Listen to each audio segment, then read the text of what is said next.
Hi. இன்னைக்கு எதை பத்தி பார்க்க போறோம்னா ஒரு சின்ன இன்ஃபர்மேஷன் தான். அதாவது இப்ப புதுசா நிறைய வண்டிக்கு வந்து பேட்டரி எல்லாம் போயிடுச்சுன்னா மாத்துவீங்க.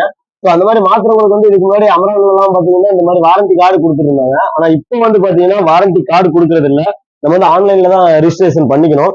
இந்த பாக்ஸ் வாங்கும்போது பாத்தீங்கன்னா இதுல ஒரு QR கொடுப்பாங்க. ஸோ இந்த QR வந்து நீங்க கூகுள் லென்ஸ் மூலமா ஸ்கேன் பண்ணீங்க அப்படின்னா உங்களுக்கு வந்து ஒரு அமரானோட ஒரு பேஜ் ஓப்பன் ஆகும். அதுல வந்து உங்க மொபைல் நம்பர் கொடுத்து ரிஜிஸ்டர் பண்ணதுக்கு அப்புறம் பாத்தீங்கன்னா இந்த மாதிரி ஆப்ஷன்ஸ் எல்லாம் ஓப்பன் ஆகும்.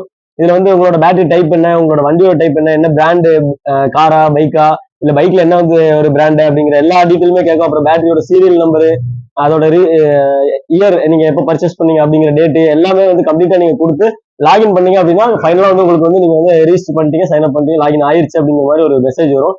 ஸோ அது இருந்துச்சு அப்படின்னா தான் உங்களுக்கு வந்து இப்போ ஒரு 6 மாசத்துல இல்ல 2 நாள்லயோ 3 நாள்லயோ எப்போ வந்து உங்களுக்கு பேட்டரி கம்ப்ளைண்ட் ஆச்சு அப்படின்னாலுமே அதை வச்சுதான் நீங்க வந்து கிளைம் பண்ண முடியும். இதுக்கு முன்னாடி வந்து இந்த கார்டு இருந்துச்சுன்னா கிளைம் பண்ணிக்கலாம். இப்போ வந்து கார்டு வர்றதில்ல. ஸோ அதனால வந்து நீங்க வந்து ரிஜிஸ்டர் பண்ணா மட்டும்தான் உங்களுக்கு வந்து கிளைம் பண்ண முடியும். அப்படி இல்லை அப்படின்னா அடுத்து நீங்க புது பேட்டரிக்கு தான் போய் ஆகணும். ஸோ இந்த வீடியோ யூஸ்ஃபுல்லா இருக்கும் நினைக்கிறேன். பாய்.